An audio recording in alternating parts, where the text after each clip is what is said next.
Hello friends, in keeping with the fall season theme, I added this entry recently to my journal.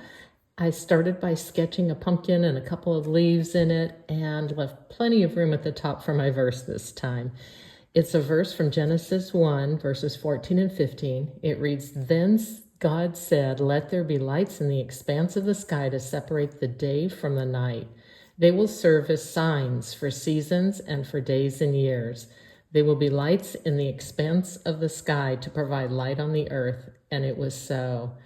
The whole account of God creating the earth from darkness struck me as I noted the origin of everything in the story of Genesis: light, day, night, sky, vegetation, sun, the moon, living creatures, mankind, the idea of Sabbath rest, streams, trees, rivers, precious metals and stones, working, clothing, you name it. It's all begun under God's hand in Genesis.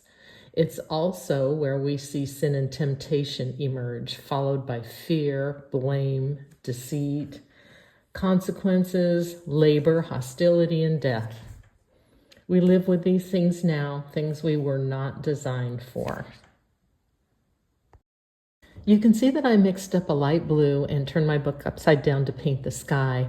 I lifted my journal a little to allow gravity to help move the paint and prevent it from pooling anywhere.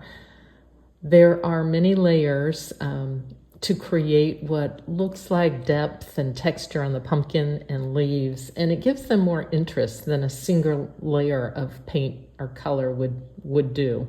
It also gives me plenty of time to reflect on the verse and the whole subject of God's creation. So while a pumpkin may not conjure up all those ideas, it does seem to signal a new season, a season of Thanksgiving. So it's the creative portion of my journaling today. I'm working with craft grade watercolors, so they're more opaque, less transparent than professional grade. Still, I love the saturation and have a lot of fun playing with them in my journal. I have added some browns and blacks to shadow some of the colors and the layers, making them darker, giving them a more earthy color. And layering the colors creates some texture and depth. As you can see, it's as opposed to one layer that covers the entire pumpkin or the leaves. I did add a light wash of orange over the whole pumpkin to set a base color and unify the whole thing.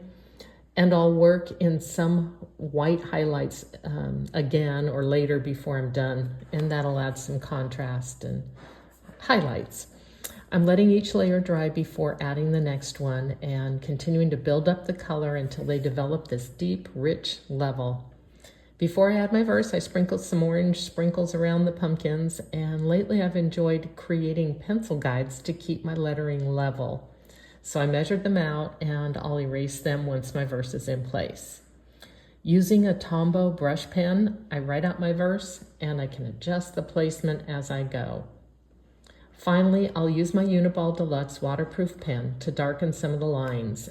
The contrast of it complements the whole thing, which is why I also add some white highlights using the white Jelly Roll pen for additional contrast. People sometimes ask how long it takes me to complete an entry, which can differ greatly depending on the subject and the details I use. This one took about an hour with a blow dryer to speed my drying times. I hope you enjoyed watching this and will give it a try. Thank you for watching, and may God bless you as you reflect on His Word during your creative time. Bye-bye.